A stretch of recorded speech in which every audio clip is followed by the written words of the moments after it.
நீங்கள் பார்த்து கொண்டிருப்பது உங்கள் ஜாஷ்வா டிவி. சகல ஜனங்களுக்கும் நற்செய்தி.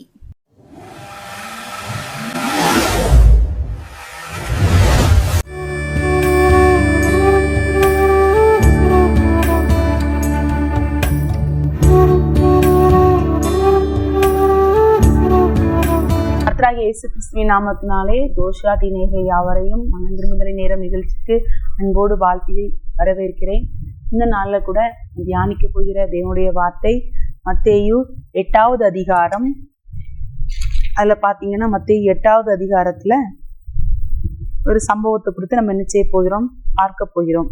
இந்த இடத்துல நீங்க பாத்தீங்கன்னா மத்தேயு 8வது அதிகாரம் 28வது வசனத்துல நீங்க பாத்தீங்கன்னா, அவர் அக்கறையிலே கெர்கெனேசர் நாட்டில் வந்தபோது பிசாசுப்படுத்தியிருந்த 2 பேர் பிரேத கல்லறைகளில் இருந்து புறப்பட்டு அவருக்கு எதிராக என்ன செஞ்சாங்க, வந்தாங்க அப்படின்னு போட்டிருக்கோம்.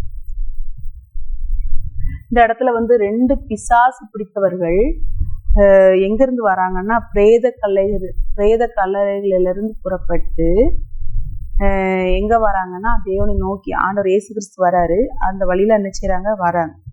ஆனா நீங்க அவங்கள பாத்தீங்கன்னா அவங்க கிட்ட யாருமே நெருங்க முடியாத அளவுக்கு அவங்க இருந்தாங்களாம். அதுல அந்த 28வது வசனத்துல பாத்தீங்கன்னா, அவர்கள் மிகவும் கொடியரா இருந்தார்கள் அப்படின்னு போடப்பட்டிருக்கு. அதுக்கு கீழே நீங்க பாத்தீங்கன்னா, அவர்கள் அவரை நோக்கி, இயேசுவே தேவனுடைய குமாரனே, எங்களுக்கும் உமக்கும் என்ன காலம் வரும்னே எங்களை வேதனைப்படுத்த இங்க வந்தீரோ என்று கூப்பிட்டார்கள். அப்போ அவங்க கொஞ்ச தூரத்துல அங்க ஒரு பன்றி கூட்டம் என்ன செஞ்சுட்டு இருந்திருக்கு, மேய்ந்து கொண்டிருக்கிறது. அப்பொழுது பிசாசுகள், நீர் எங்களை துரத்துவீரானால் நாங்கள் அந்த பன்றி கூட்டத்தில் போகும்படி உத்தரவு கொடும் என்று அவரை வேண்டிக் கொண்டன. இந்த இடத்துல பாத்தீங்கன்னா, நம்ம நிறைய இடங்கள்ல சம்பவங்கள்ல மத்தேயு, மார்க்கு, லூக்கா அந்த சுவிசேஷ பகுதியில நம்ம பார்க்கும்போது, இயேசு கிறிஸ்து இந்த உலகத்துல வாழும்போது நிறைய மனிதர்கள் போய் அவங்ககிட்ட வேண்டிக் கொண்டது எல்லாம் ஆண்டவர் என்ன செஞ்சிருப்பார், கொடுத்திருப்பார். இந்த இடத்துல பாத்தீங்கன்னா, பிசாசு பிடித்த மனிதர்கள்ட்ட இருந்து அந்த பிசாசுகள் ஆண்டவர்கிட்ட என்ன செய்து வேண்டிக் கொள்கிறது. எப்படி வேண்டிக் கொள்கிறதுனா, அந்த பக்கத்துல போற பன்றி கூட்டத்துக்குள்ள நாங்க போகும்படி எங்களை என்ன செஞ்சிருங்க, அனுப்பிருங்க அப்படின்னு என்ன செய்து வேண்டிக் கொள்கிறது. ஆண்டவர் பாருங்க, அழகா அவங்க கேட்டபடியே அந்த பிசாசுகள் எப்படி கேட்டுச்சோ அதே போல அவங்க அந்த இதை என்ன செய்கிறாரு, விரட்டி விடுறாரு. அப்ப நீங்க பாத்தீங்கன்னா, அத இந்த சந்ததி இங்க 33வது வசனத்துல பாத்தீங்கன்னா, அவைகளை மேய்த்தவர்கள் ஓடி பட்டணத்தில் சென்றது. பன்றிகளை மேய்த்தவர்கள் பார்த்துட்டுதான் இருக்காங்க. இவங்க 2 பேருக்குள்ள இருக்கிற பிசாசுகள் என்ன செய்யுது, இந்த பன்றி கூட்டத்துக்குள்ள போகுது. போன உடனே அந்த பன்றி கூட்டம் எல்லாம் என்ன செஞ்சுதுன்னா, உயர்ந்த மேட்டு, அது அந்த அவங்க மேய்த்து கொண்டிருந்த இடம் மேடு, கீழே கடல். அப்ப அந்த மேட்ல இருந்து எல்லாமே எங்க ஓடுது, அந்த கடலுக்குள்ள போய் அந்த பன்றிகள் எல்லாம் என்ன செஞ்சிருது, விழுந்துருது. பிசாசுகள் எல்லாம் அந்த கடலுக்குள்ள என்ன செஞ்சாச்சு, போயாச்சு. இப்போ பிசாசு பிடித்திருந்த இந்த 2 மனிதர்கள் எப்படி இருக்கிறாங்கன்னா, சுகமாயிட்டாங்க. அப்ப பிசாசு பிடித்தவர் அவங்களுக்கு சம்பவித்தத பன்றி மேய்த்து கொண்டிருந்தவர்கள் பார்த்துட்டு எங்க போய் சொல்றாங்கன்னா, பட்டணத்துக்குள்ள, பக்கத்துல இருந்த பட்டணத்துக்குள்ள போய் என்ன செய்யறாங்க, கெர்கெனேசர் நாட்டில் தான் வந்திருக்கிறாரு ஆண்டவர். அங்க போய் என்ன செய்யறாங்க, சொல்றாங்க. சொன்ன உடனே அந்த பட்டணத்துல உள்ள எல்லாரும் இயேசுக்கு எதிர்கொண்டு என்ன செய்யறாங்க, இயேசு கிறிஸ்துக்கு எதிர்கொண்டு வர்றாங்க. அவரை கண்டு தங்கள் எல்லைகளை விட்டு போகும்படி அவரை என்ன செய்யறாங்க, வேண்டிக் கொள்றாங்க.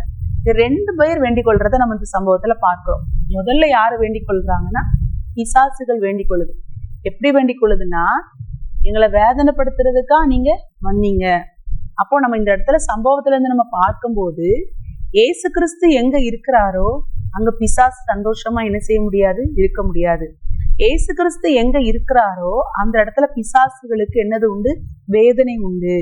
அப்போ நம்மளுடைய வாழ்க்கையில, நம்ம குடும்பத்துல நம்ம இயேசு கிறிஸ்துவ நம்மளுடைய வாழ்க்கையில காட்டும் போது, நீங்க ஒருத்தர் ஆண்டவருக்குள்ள சரியா இருக்கும் போது உங்க குடும்பத்துக்குள்ள பிசாசு என்ன செய்ய முடியாது, கிரியேட் செய்ய முடியாது. நீங்க ஆண்டவரோடு நடக்கிறவர்களா இருக்கும்போது, ஆண்டவர் உங்க வீட்டுக்குள்ள உலாவி வரும்போது, எந்த பிசாசும் உங்க வீட்டுக்குள்ள நடப்பதற்கு ஆண்டவர் என்ன செய்ய மாட்டார், அனுமதிக்க மாட்டார். முதல்ல பிசாசாக்களாலே அந்த இடத்துல என்ன செய்ய முடியாது, இருக்க முடியாது. அதுதான் பாருங்க, அந்த பிசாசுகள் கேட்குது, ஆண்டவரே நீங்க எங்களை வேதனைப்படுத்துறதுக்காக வந்தீங்க. அப்போ அதுகளே சொல்லுது பாருங்க, வேதனைப்படுத்த எங்க வந்தீர் என்று கூப்பிட்டார்கள். 30வது வசனத்துல பாருங்க, அவர்களுக்கு கொஞ்ச தூரத்திலே அநேக பன்றிகள் கூட்டமாய் மேய்ந்து கொண்டிருந்தன. அப்பொழுது பிசாசுகள், நீர் எங்களை துரத்துவீரானால் நாங்கள் அந்த பன்றி கூட்டத்திற்கு போகும்படி உத்தரவு கொடும் என்று அவரை வேண்டிக் கொண்டன. அப்போ பிசாசுகளுக்கு தெரிஞ்சிட்டு, இயேசு கிறிஸ்து இருக்கிற இடத்துல நமக்கு வேதனை தான் உண்டு, அப்ப நீங்க எங்களை துரத்ததான் போறீங்க, நீங்க துரத்துறீங்களா எங்களை அந்த பன்றி கூட்டத்துல என்ன செஞ்சிருங்க, துரத்திருங்கன்னு பிசாசுகள் என்ன செய்யுது சொல்லுது ஆண்டவருக்கு. பிசாசுகள் கேட்டது ஆண்டவர் என்ன செய்யறாரு, அந்த இடத்துல செய்யறார். இதற்கு கீழே நம்ம பார்க்கும்போது, இதெல்லாம் பார்த்துட்டு இருந்த அந்த மனிதர்கள் போய் பட்டணத்துக்குள்ள சொல்லும் போது, அந்த பட்டணத்தார் எல்லாரும் வந்து என்ன வேண்டிக் கொள்றாருங்கன்னா, ஆண்டவரே நீங்க எங்களை விட்டு என்ன செய்யுங்க, போங்க. இது ஒரு வித்தியாசமான ஒரு வேண்டுதலா என்ன செய்யுது இருக்குது பாருங்க. ஆண்டவர் உடனே அங்கிருந்து அவங்களை விட்டு என்ன செய்கிறார், போறார். அப்போ நம்ம இதுல இந்த சம்பவத்துல இருந்து 2 காரியங்களை நம்ம என்ன செய்யறோம், கற்றுக்கொள்கிறோம். முதல்ல பார்த்தோம், இயேசு கிறிஸ்து எந்த இடத்துல இருந்தாலும் பிசாசுகளுக்கு அந்த இடத்துல வேதனை தான் உண்டு. அப்ப நம்ம இயேசு கிறிஸ்துவ தரித்தவர்களாய், இயேசுவோடு நடக்கிறவர்களாய், அனுதினமும் ஜெபிக்கிறவர்களாய், வேதத்தை வாசிக்கிறவர்களாய், தேவனோடு நடக்கிறவர்களாய், தேவனுடைய வார்த்தைக்கு கீழ்ப்படிந்து பரிசுத்தமுள்ளவர்களாய் வாழும்போது, பரிசுத்த ஆவியானவர் நமக்குள்ள இருக்கும்போது, நம்ம இருக்கிற இடத்துல பிசாசுகளுக்கு வேலை என்ன செய்யல இல்லை. அந்த இடத்துல பிசாசுகள் என்ன செய்யும், வேதனைப்பட்டு தான் இருக்கும். அந்த பிசாசுகளே தங்களை இங்க துரத்திருங்க, அங்க நான் போயிடுறேன்ட்டு என்ன செஞ்சிடும், போயிடும். அடுத்தது நம்ம பார்க்கிறோம், அப்போ அந்த இயேசு கிறிஸ்து அவங்க கிட்ட வர வேண்டாம்னு அவங்க என்ன செய்யறாங்க, வேண்டிக் கொள்ளுகிறாங்க. அப்ப நம்ம இந்த இடத்துல நம்ம அதை வந்து ஆப்போசிட்டா வேண்டிக் கொள்ளலாம். ஆண்டவரே நீங்க எங்க ஊருக்குள்ள வாங்க, நீங்க என் கூட வாங்க, எங்க வீட்டுக்குள்ள வாங்க அப்படின்னு நம்ம வேண்டிக் கொள்ளும் போது, ஆண்டவர் நம்மளோடு வருகிற தேவனா என்ன செய்கிறார், இருக்கிறார். இப்ப இந்த ஒருவேளை இந்த பட்டணத்தார் எதற்காக அப்படி ஆண்டவரை எங்க எல்லைகளுக்குள்ள வேண்டாம் நீங்க போங்கன்னு சொல்லியிருக்கலாம், ஒரு பயத்துல.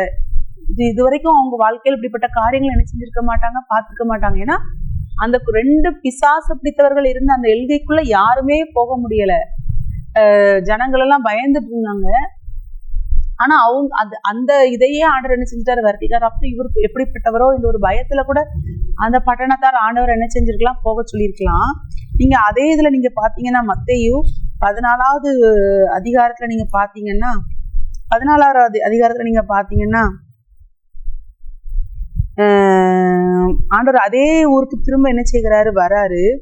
வரும்போது 34வது வசனத்துல, அவ்விடத்து மனுஷர் அவர் இன்னார் இருந்து அறிந்து சுற்றுப்புறத்தெங்கும் செய்தி அனுப்பி பிணியாளிகளை எல்லாம் அவ்விடத்துல கொண்டு வந்து அவருடைய வஸ்திரத்தின் ஓரத்தையாயிலும் அவர்கள் தொடும்படி உத்தரவாக்க வேண்டும் என்று அவரை வேண்டிக் கொண்டார்கள். அங்க ஜனங்கள் என்ன செய்யறாங்க, ஆண்டவரே எங்க எல்லைகளை விட்டு போங்க அப்படின்னு என்ன செய்யறாங்க, வேண்டிக் கொள்றாங்க. இங்க 36வது வசனத்துல நீங்க பாத்தீங்கன்னா எப்படி வேண்டிக் கொள்றாங்கன்னா, ஆண்டவரே உங்க வஸ்திரத்தின் ஓரத்தையாட்டும் நாங்க என்ன செய்யணும், தொடணும். ஏன்னா இந்த இடத்துல இந்த ஜனங்கள் மத்தேயு 9வது அதிகாரத்துல நீங்க வாசித்து பார்த்தீங்கன்னா, நம்ம முதல்ல பார்த்த சம்பவம் மத்தேயு 8, மத்தேயு 9ல நீங்க வாசித்து பாத்தீங்கன்னா, ஆண்டவர் அவங்க வேண்டிக் கொண்டதுக்கு அப்புறம் அவர் திரும்ப அவர் போகிற இலைகள் எல்லாம் ஒவ்வொரு இடத்துல ஒவ்வொரு அற்புதங்களை செய்வாரு. அப்போ அவர் போற இடத்துலதான் 12 வருஷமாய் பெரும்பாடுள்ள ஸ்திரீ வந்து அவருடைய வஸ்திரத்தின் ஓரத்தை தொட்டு என்ன செஞ்சிருப்பா, சுகமாயிருப்பா. அப்ப அந்த சங்கதி வந்து ஊரெல்லாம் பரவி இருக்கும் போது இப்ப இந்த ஜனங்கள் யோசிக்கிறாங்க, அந்த பட்டணத்தார், ஐயோ ஆண்டவரை நம்ம என்ன செஞ்சிட்டோம், அனுப்பி விட்டுட்டோமே. அப்ப அதே போல நாங்க வந்து அந்த வஸ்திரத்தின் ஓரத்தை தொட்டா எங்க உடம்புல இருக்கிற எல்லா வியாதி என்ன செய்யும், சுகமாகும். அவங்களுக்குள்ள ஒரு விசுவாசம் வருது. அதனால ஆண்டவர் வந்து அந்த இடத்துக்கு வரும்போது அந்த கடலை கடந்து அவங்க அவங்களே என்ன செய்யறாங்க, அந்த ஜனங்கள் போய் சேர்ந்து அவரை வந்து என்ன செய்யறாங்க, பணிந்து கொண்டு அவ்விடத்து மனுஷர் அவரை இன்னார் என்று அறிந்து, இதுதான் இயேசு கிறிஸ்து. அப்ப அவருடைய வஸ்திரத்தின் ஓரத்தை தொடும்போதுதான் அன்றைக்கு அந்த 12 வருஷம் பெரும்பாடுள்ள ஸ்திரீக்கு ஒரு சுகம் கிடைத்தது. எல்லாரும் பிணியாளிகள் என்னென்ன வியாதியில இருக்கிறாங்களோ, எத்தனை பேர் அந்த பட்டணத்துல வியாதிகளை இருந்தாங்களோ அத்தனை பேரும் அவங்களுடைய வஸ்திரத்தையாவது வாசித்தீங்கன்னா 36வது வசனத்துல, அவருடைய வஸ்திரத்தின் ஓரத்தையாகிலும் அவர்கள் தொடும்படி உத்தரவாக வேண்டும் என்று அவரை வேண்டிக் கொண்டார்கள் அப்படின்னு அழகா அந்த இடத்துல போடப்பட்டிருக்கு. இப்ப வேண்டிக் கொண்ட யாவருக்கும் என்ன செய்யப்பட்டுச்சான், சுகம் கிடைச்சிச்சான். அடுத்தது நம்ம பார்க்கலாம், மார்க் 7வது அதிகாரம் அதோட 32வது வசனத்துல பாத்தீங்கன்னா, மார்க் 7:32 அவர் வந்து இன்னொரு ஊருக்கு போறாரு. அவர் தீரு சீதோன் 31வது வசனத்துல பாத்தீங்கன்னா, மறுபடியும் அவர் தீரு சீதோன் பட்டணங்களின் எல்லைகளை விட்டு புறப்பட்டு தெக்கப்போலியின் எல்லைகளின் வழியாக கலிலேயா கடல் அருகே வரார். கலிலேயா கடல் அருகே வரும்போது அங்கே கொன்னைவாயுடைய ஒரு செவிடனை அவரிடத்தில் கொண்டு வந்தார்கள். அவனுக்கு வார்த்தையும் என்ன செய்யாது, ஒழுங்கா வராது, காது என்ன செய்யாது, கேட்காது. அவர் தமது கையை அவன் மேல் வைக்கும்படி வேண்டிக் கொண்டார்கள். இங்கே ஒரு வேண்டிக் கொள்றாங்க. நம்ம முதல்ல பார்த்தோம், பிசாசுகள் தங்களை பன்றி கூட்டத்துக்குள்ள போக சொல்லும்படி வேண்டிக் கொண்டுச்சு. அதை கேட்டு அந்த பட்டணத்தார் தங்களுடைய ஊரை விட்டு போகணும்னு வேண்டிக் கொண்டார்கள். அதுக்கப்புறம் நம்ம பார்த்தோம், அவருடைய வஸ்திரத்தின் ஓரத்தை தொடும்படி என்ன செஞ்சாங்களாம், அநேக பிணியாளிகள் வேண்டிக் கொண்டார்கள். தொட்ட யாவரும், அவருடைய வஸ்திரத்தின் ஓரத்தை தொட்ட யாவரும் என்ன செஞ்சார்களாம், சொஸ்தமானார்களாம். இப்போ நம்ம பார்க்கிறோம்,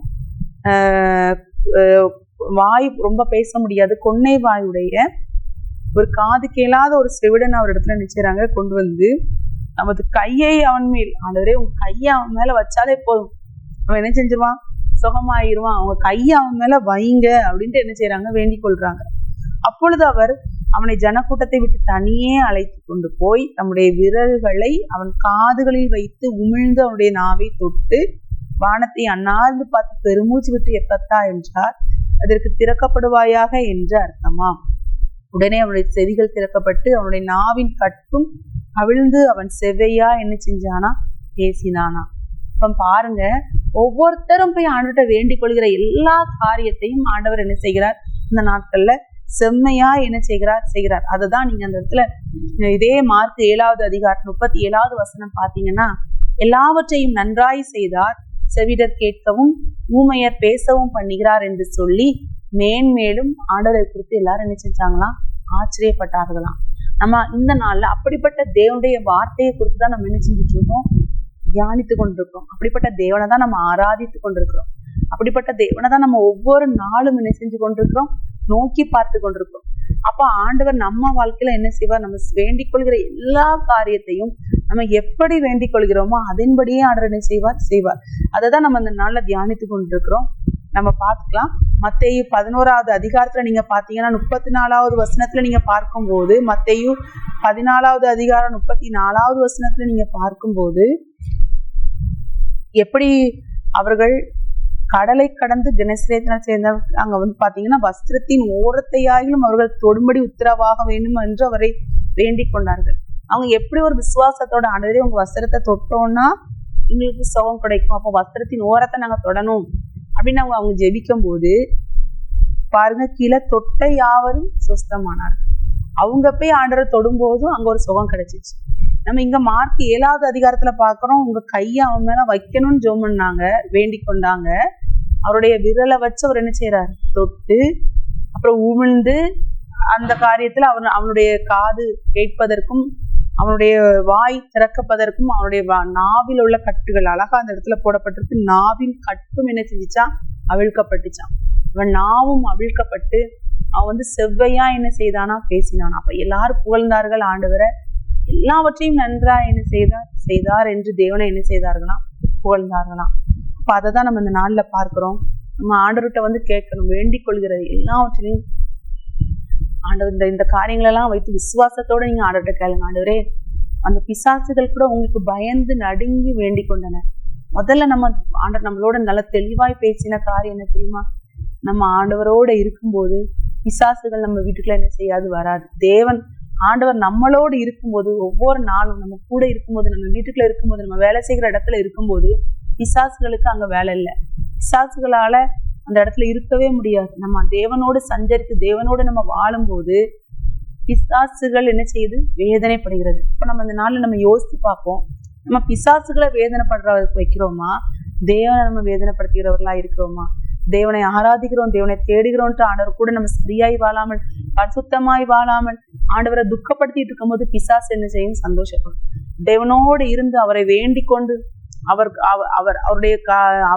சொல்றபடி நம்ம வாழ்ந்துட்டு இருந்தோம்னா பிசாசுகள் என்ன செய்யும், பிசாசுகள் நடுங்கும் போது ஆண்டவர் நம்மளோட என்ன செய்கிறார், வாசம் செய்கிற தேவனா என்ன செய்கிறார், இருக்கிறார். அப்ப அந்த நாள் ஆண்டவர் நம்மளோட தெளிவாய் பேசியிருக்கிறார் நான் விசுவாசிக்கிறேன். ஆண்டவர்கிட்ட நம்ம கேட்கலாம், ஆண்டவரே நான் இந்த இடத்துல நாங்க தியானித்த அந்த 3 சம்பவங்களையும் வேண்டிக் கொண்டு எல்லாருக்கும் நீங்க அற்புதம் செஞ்சீங்க. உங்க வஸ்திரத்தின் ஓரத்தை தொட்ட யாவரும் சொஸ்தமானார்கள். உங்க கையை வைக்கும்போது ஜெபிக்கும் போது வேண்டிக் கொள்ளும் போது நீங்க கையை வைத்து சுகத்தை கொடுத்தீங்க. ஆண்டவரே, ஒருவேளை நான் பிசாசை சந்தோஷப்படுத்துகிறவர்களாக இருக்காம, நீங்க என் கூட இருக்கிறதுனால பிசாசு வேதனைப்பட்டு எங்க வீட்டுக்குள்ள பிசாசுடைய கிரியைகள் இல்லாதபடி காத்துக்கொள்ளுங்க. நம்ம தேவனை வேண்டிக் கொள்ளும் போது ஆண்டவர் அப்படிப்பட்ட காரியங்களை நம்ம வாழ்க்கையில செய்கிற தேவனா என்ன செய்கிறார் இருக்கிறார். அப்படி நம்ம கண்களை மூடி ஜெபிக்கலாமா? அன்புள்ள ஆண்டவரே, இந்த அருமையான நாள்ல கூட தகப்பனே உங்களிடத்துல வேண்டிக் கொள்கிறதை குறித்து நாங்க தியானித்தோம் தகப்பனே. ஆண்டவரே, நாங்க முதல்ல தியானித்தோம் ஆண்டவரே, நீங்க அந்த இடத்துல வரும்போதே பிசாசு பிடித்த 2 மனிதர்கள் ஆண்டவரே, அவங்களுக்குள்ள இருக்கிற பிசாசுகள் வந்து உங்களுக்கும் உமக்கும் எங்களுக்கும் என்ன எங்களை வேதனைப்படுத்துறதுக்கா நீங்க வந்தீங்கன்னு கேட்டதுங்க. ஆண்டவரே நீங்க இருக்கிற இடத்துல பிசாசுகளுக்கு வேதனை தான் ஆண்டவரே. ஒருவேளை ஆண்டவரே நாங்க உங்களை துக்கப்படுத்திட்டு இருக்கலாம், எங்க கூட நீங்க இருக்கிறதுன்னு ஆசைப்படும் போது நாங்க ஒருவேளை அந்த பட்டணத்தார் வேண்டிக் கொண்டது போல நாங்க செய்யற தவறான காரியங்கள்னால கூட நீங்க எங்களோட வாசம் செய்யாம போனா ராஜா, எங்களை மன்னிச்சிருங்க, எங்களோட வாசம் பண்ணுங்க. இந்த வார்த்தைகளை கேட்டு யாரெல்லாம் ஆண்டவரே என் கூட நீங்க இருங்க, என் நிமித்தமா என் குடும்பத்துல பிசாசுகள் இருக்காதபடி வெளியேறட்டும். நீங்க என் கூட இருக்கிறதுனால பிசாசுகள் வேதனைப்பட்டு எங்க வீட்டுக்குள்ள எங்க குடும்பத்துக்குள்ள கிரியை செய்யாதபடி வெளியேறட்டும். யாரெல்லாம் ஜெபிக்கிறாங்களோ ஆண்டவரே, எங்களுக்குள்ள நீங்க வாங்கன்னு ஜெபிக்கிற ஒவ்வொரு பிள்ளையோட வாழ்க்கை நீங்க அற்புதத்தை செய்யுங்க. யாரெல்லாம் ஆண்டவரே அந்த வஸ்திரத்தின் ஓரத்தை தொட்ட எல்லாரும் சுகமானாங்களே, என் வாழ்க்கையில எனக்கு இந்த வியாதில இருந்து விடுதலை தாங்க, என் சரீரத்துல இருக்கிற இந்த வியாதில இருந்து எனக்கு விடுதலை தாங்க ஆண்டவரே, நான் உங்க வஸ்திரத்தின் ஓரத்தை தொடுவதற்கு எனக்கு அதிகாரம் தாங்க, எனக்கு அதை கிருபை தாங்கன்னு கேட்கிற ஒவ்வொரு பிள்ளைகளும் ஆண்டவருடைய வஸ்திர தொங்கலினால அந்த பிள்ளைகளை நிரப்புங்க. வஸ்திரத்தின் ஓரம் அவங்களை நிரப்பட்டும் ராஜா. பிள்ளைகளுக்கு ஆண்டவரே விடுதலை உண்டாகட்டும், வியாதியிலிருந்து விடுதலை உண்டாகும்படியாக நான் ஜெபிக்கிறேன் சப்பா. அதே போல ராஜா, காது கேளாத அந்த மனிதன், வாய் பேச முடியாத அந்த மனிதன்கிட்ட ஆண்டவரே எல்லாரும் வந்து வேண்டிக் கொண்டார்களே, உங்க கையை வைத்து சுகமாக்குங்க, நீங்க வரல வச்சு சுகப்படுத்தினீங்களே ஆண்டவரே. ஒருவேளை ராஜா நீங்க சுகமாக்கும் போது அந்த நாவின் கட்டுகள் அவிழ்க்கப்பட்டதே, ஒருவேளை நாங்கள் ஜெபிக்க முடியாதபடி உடைய பிள்ளைகளுடைய வார்த்தைகளை உங்க வாசிக்க முடியாதபடி, குதித்து பாட முடியாதபடி, ஜெபிக்க முடியாதபடி பிள்ளைகளை கட்டி வச்சிருக்கிற எல்லா பிசாசினுடைய கட்டுகள் இந்த நாள்ல, நாவின் கட்டுகள் எல்லாம் இயேசு கிறிஸ்துவின் நாமத்தினால அவிழ்க்கப்படும்படியாக ஜெபிக்கிறேன் சப்பா. நீங்க உதவி செய்யுங்க. ரட்சகர் இயேசு கிறிஸ்துவின் நாமத்தினால ஜெபிக்கிறேன் ஜீவன்ல நல்ல பிதாவே, ஆமென்.